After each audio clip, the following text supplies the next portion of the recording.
Welcome back. So, in the previous session, we looked at a framework for analyzing the complexity of algorithms.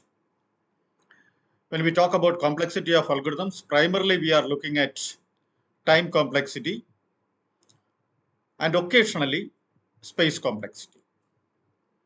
We have seen that the time complexity of the algorithm depends on two factors. One is on the input size, and the other one is on the way input is given. But it's primarily a function of the input size. And in the analysis of algorithms, we are looking at how to express the complexity as a function of input size.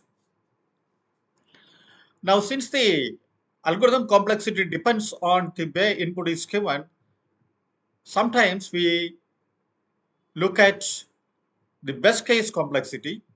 That's a minimum number of times an algorithm will execute, and the worst case complexity, that's the maximum number of operations that are performed by the algorithm, and occasionally uh, average case complexity, that is the time taken to execute a typical input.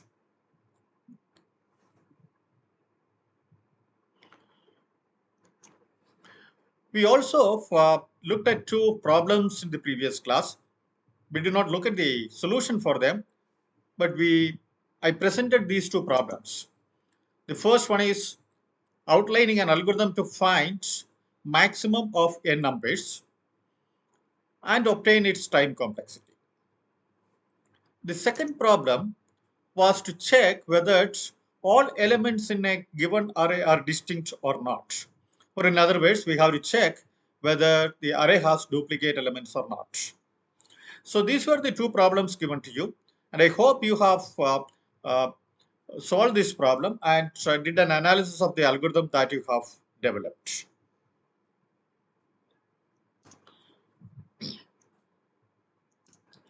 Okay, let's look at the first problem. That is an algorithm to find maximum of n numbers or n elements given an array. And we'll also do the time complexity analysis of that algorithm. Now, how do you find the maximum of n elements in an array? You have done that problem in your programming course most probably, or somewhere else. So what do? We scan the array starting from the first element, and we use a variable called max, which will be updated if you find a element which is larger than the one seen so far. That's the basic algorithm, and the algorithm is given here. So the input to the algorithm are two. One is the array, and the second parameter is the number of elements in the array. The output of the algorithm is the element with maximum value. The algorithm start with assigning the value of a0 to max. So in other words, it indicates that the maximum seen so far is the first element.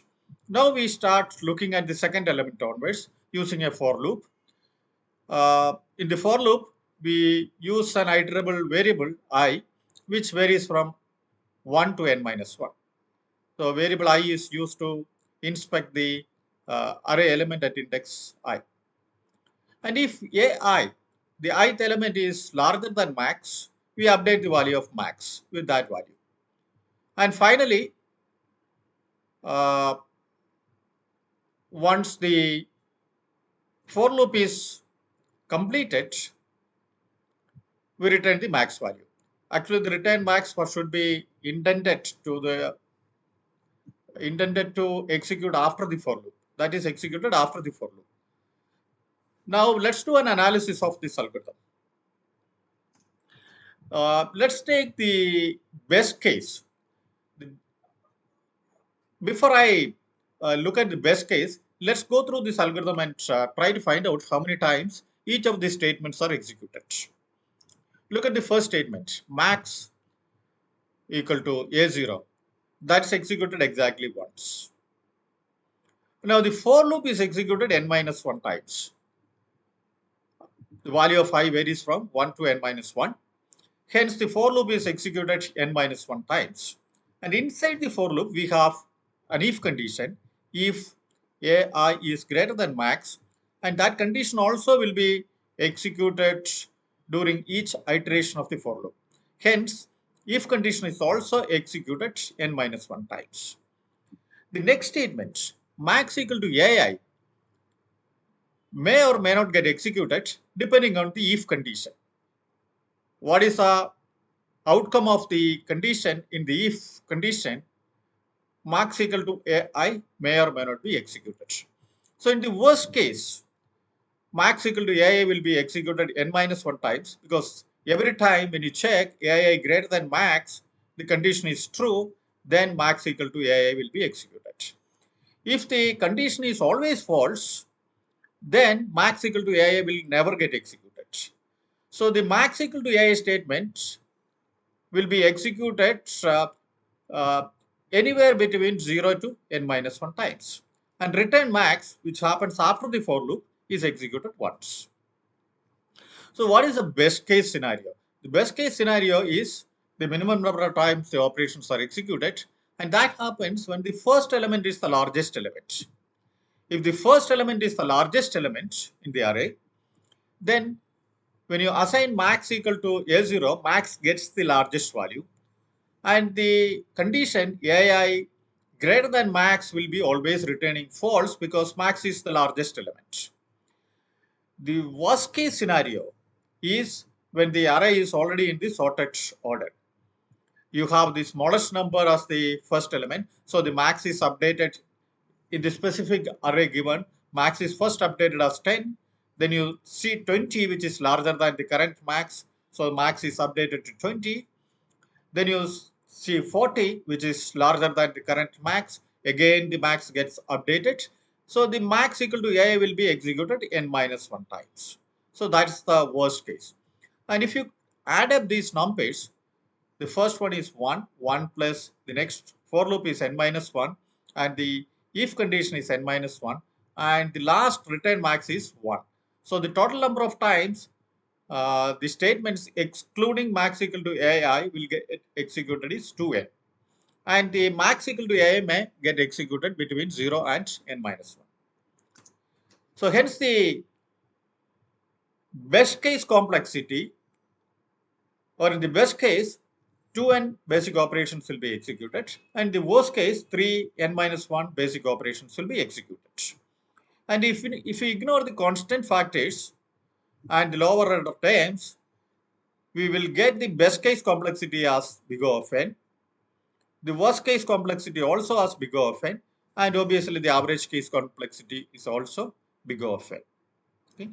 Since we are ignoring the constant factors, we don't need to do an exact count. We are looking at the order of growth. Even if the value is 3n or 4n, it doesn't matter. Okay, so we can in general we can look at wherever there is a for loop which executes roughly n times, we can assume that the complexity of that algorithm is big O of n. And if there are for loops both get executed n times, then the complexity of algorithm is of big O of n square. Okay, now let's look at the second problem. That is to develop an algorithm for checking whether all elements in a given array are distinct or not.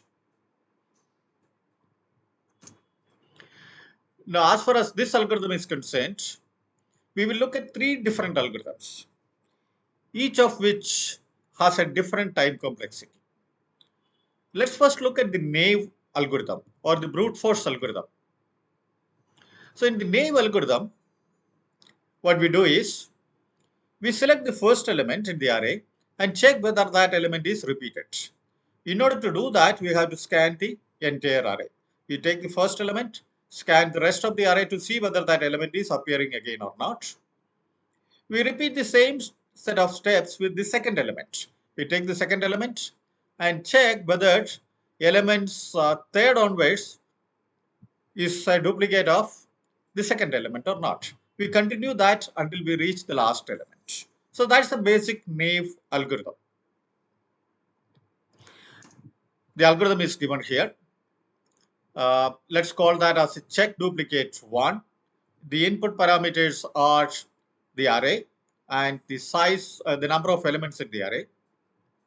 The output is 0 if there are no duplicates in the array, and the algorithm will return a value of -1 if there are duplicates. So we'll start with a for loop where the index varies from 0 to n minus 2, that is 0 to the last but one element. Our objective here is for each of those elements starting from 0 to n minus 2, we will check the rest of the array to see whether that element is repeated or not. So in order to scan the array to check whether a particular element is repeated or not, we will use a second for loop. So the value of j used in the second for loop starts at I plus 1.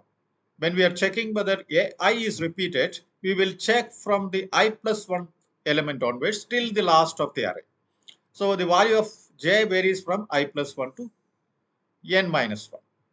And inside the for loop, we check whether ai is equal to aj. And if they are equal, we found a duplicate and we will return from the algorithm immediately. We will exit the algorithm with a return value of -1. Once we complete the for loop, both for loops, we will return a value of 0. That means if we are returning a value of 0, it means we have not found ai equal to aj for any combination of I and j. So that's a basic algorithm. That's the naive algorithm. And let's now analyze the complexity of this algorithm. Okay, now let's look at what is the best case. There are for loops, there are two for loops, and the algorithm will exit the for loop if ai is equal to aj. Now the best case we can think of is the first two elements are duplicate elements. That is a0 and a1 are duplicates of each other. Then what will happen when I is equal to 0 and when j equal to 1 in the second loop, the condition ai is equal to aj becomes true and we exit the algorithm. So that's the best case we can think of. So we found the duplicates during the first comparison itself. We don't have to proceed further, right? Because our interest is to return a -1 if there are duplicates. We don't have to count the number of duplicates, but we need to check whether the array has duplicates or not. And as soon as we find that there is a duplicate, we return. Hence, if the first two elements are duplicates, we will come out of the algorithm immediately. And that's the best case we can think of. So hence, the best case complexity of the algorithm is big of 1. And what is the worst case complexity? The worst case complexity is when the for loops get completed for all values of I and j. And that can happen if the return -1 is never executed. Return -1 will get never executed if there are no duplicates in the array. So in the worst case scenario, we will assume that there are no duplicates in the array. Hence, the condition ai is equal to aj will never become true and you will not return a -1. And in that situation, both for loops will be executed to its completion. And that's the worst case. Okay. So here an example is given. So we have a table like that, and we can see that there are no duplicates in that particular array. And when there are no duplicates, uh, the outer loop will be executed n-1 times, and the inner loop, how many times it will be executed? The number of times inner loop executes will depend on the starting value of j. So when I is equal to 1, j starts from 1.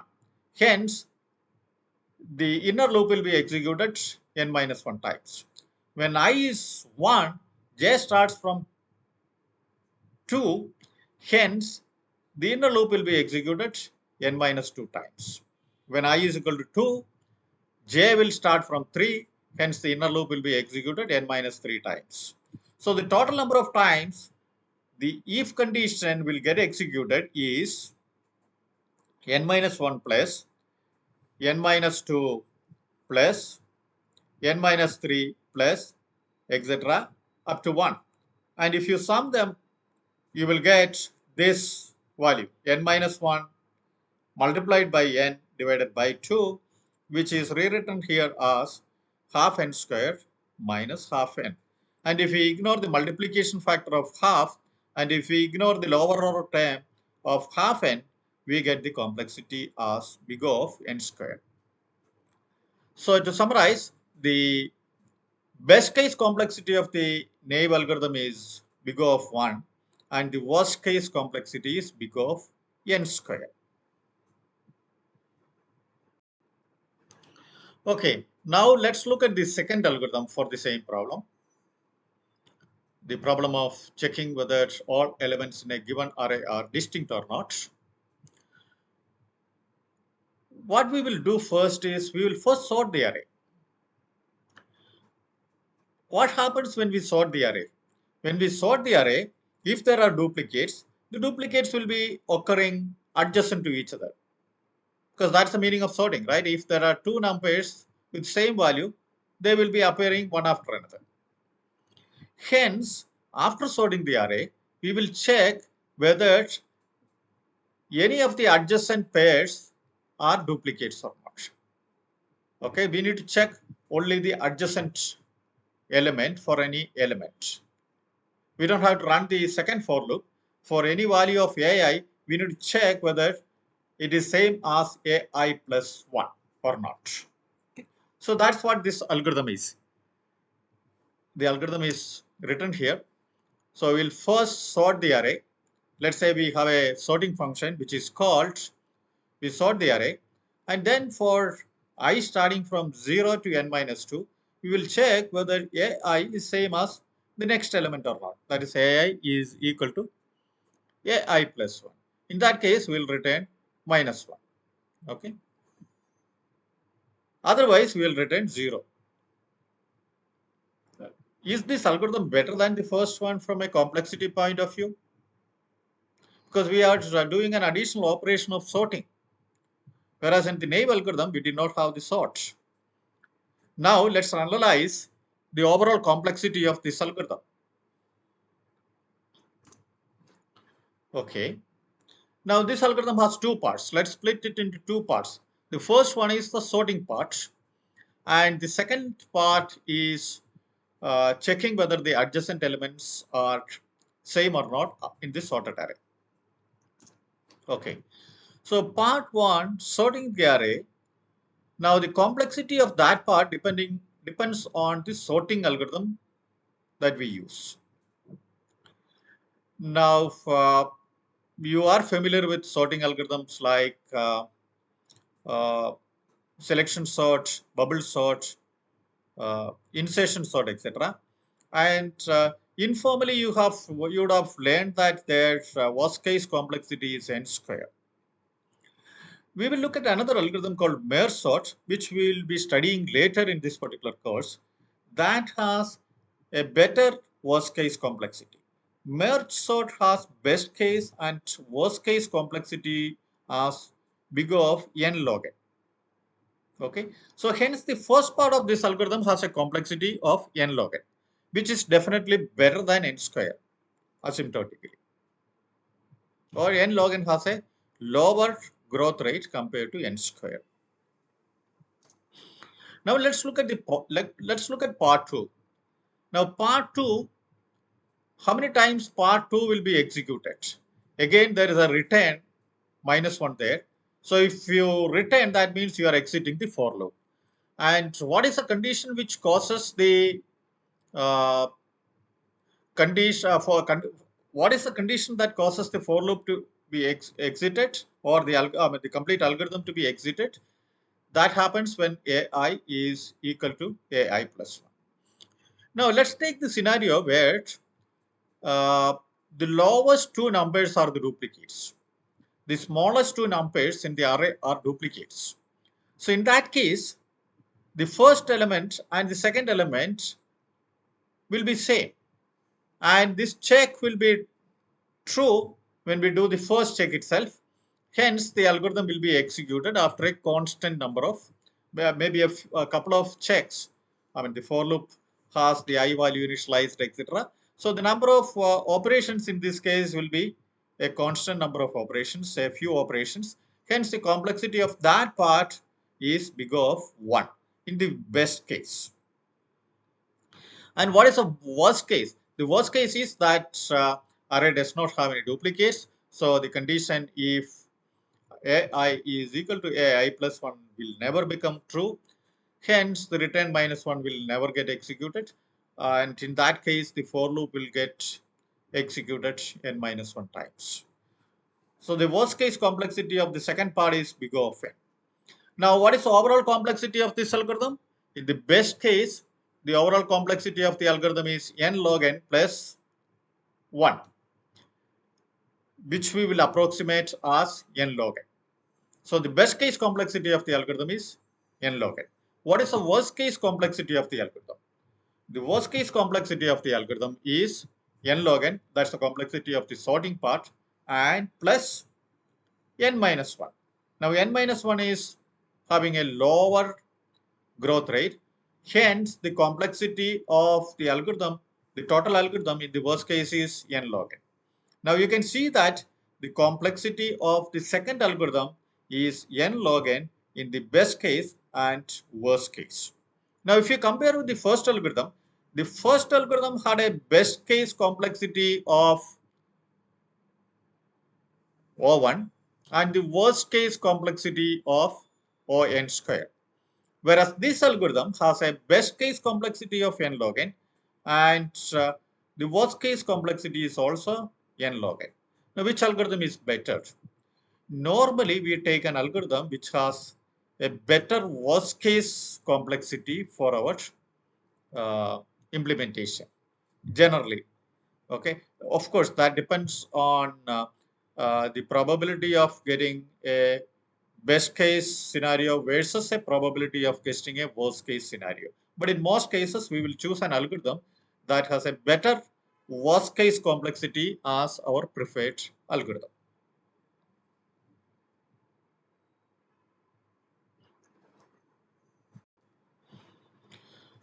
So two examples are given for the best case and worst case.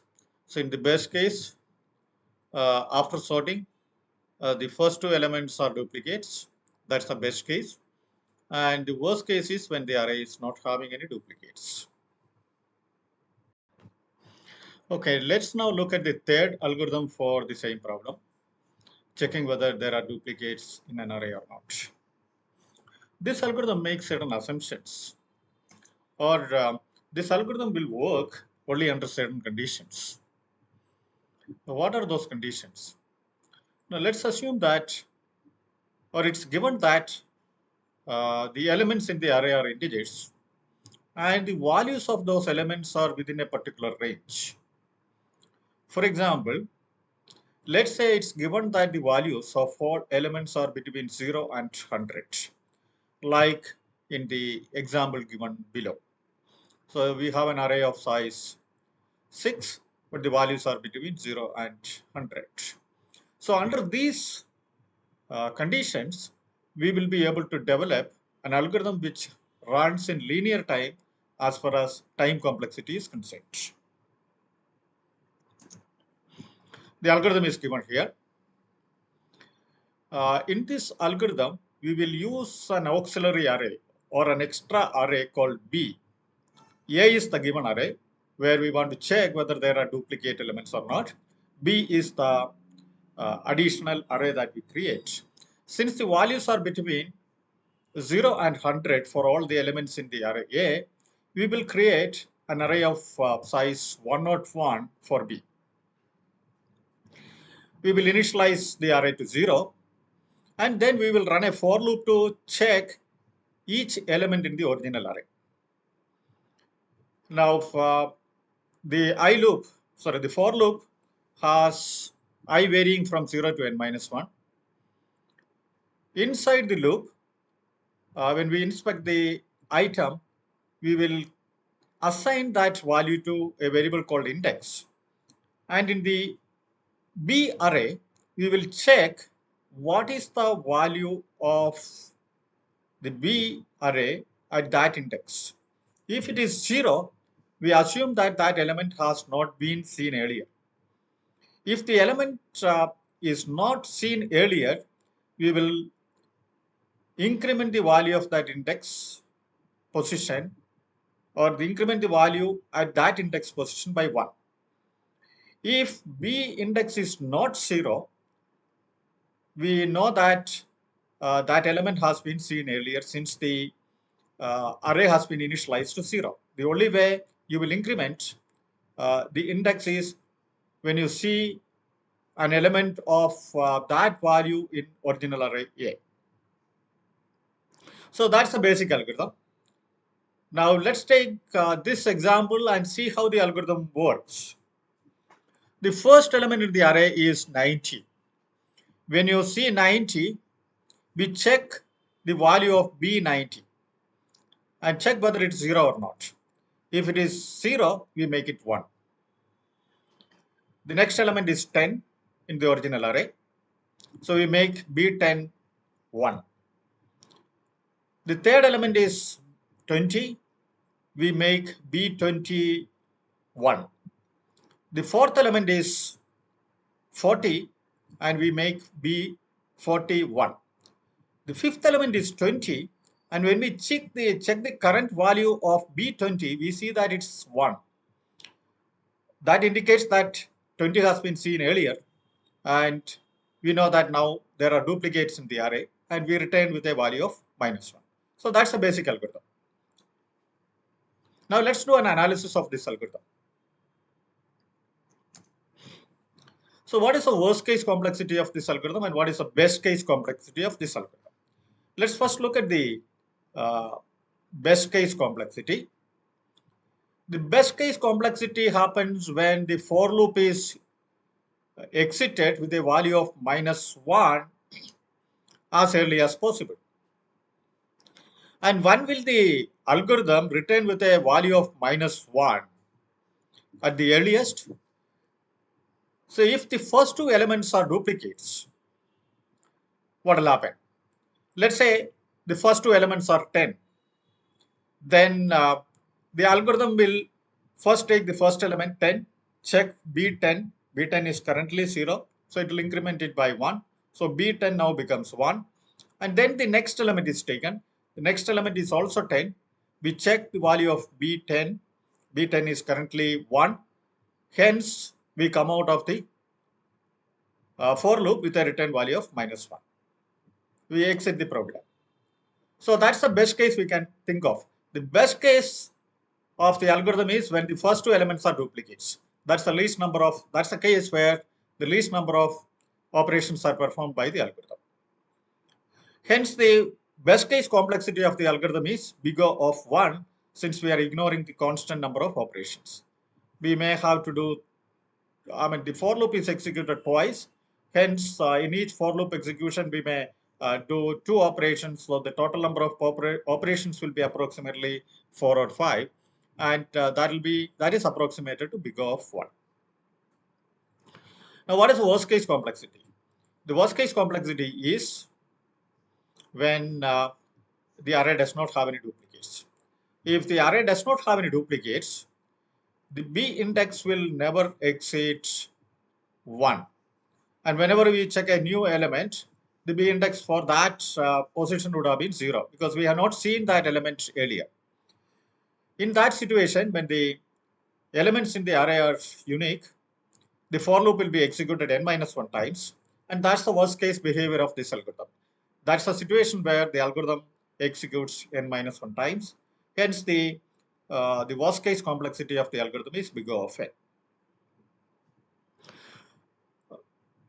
But this algorithm has a drawback. The main drawback is this algorithm requires an extra array of size that equals to the range of values. So in this case, the values are between 0 and 100. Though the number of elements are only 6, the range of values are from 0 and 100. Hence, we created a new array of size 101. If the ranges of the values are between say 0 and 1 million, we have to create a array of size 1 million in order for this algorithm to work. So that's the main difficulty of this algorithm. So there is an extra space requirement for the algorithm, and that space requirement is equal to the range of values that the original array has. So when we compare the algorithms, it's not just enough if we compare the time complexity in this case, because this algorithm has an extra space complexity. Okay, now the space complexity can be further reduced, of course, though the asymptotic complexity may not reduce. If you just reserve one bit to see whether the uh, index position is 0 or not, we can reduce the memory requirement. And there are other implementations also possible. Okay, let's now compare, do a quick comparison of the three algorithms in terms of the best case, worst case, and average case complexity. The naive algorithm has a best case complexity of big O of 1 and the worst case complexity of big O of n square. The second algorithm, where we do the sorting first, has a complexity of n log n, both in the case of best case and worst case. The third algorithm, which uses address calculation, has a complexity of big O of 1 in the best case and big O of n in the worst case, with an additional space requirement of a new array. Okay, now before I uh, go to the next session, the one important point you need to remember is when you compare algorithms, it may not be sufficient to look at the time complexity. You also have to look at the space complexity if the space complexities are significantly different. In the next session, we will talk about asymptotic notations, and we will talk about formal definitions of big O, big omega, big theta, etc. We'll also show a complexity number of say n square plus n is in the complexity class of big O of n. We will do a proof of that in the next session. So in this class, we have informally used the big O notation. In the next session, we will look at a formal definition of that. So with that, we conclude this session.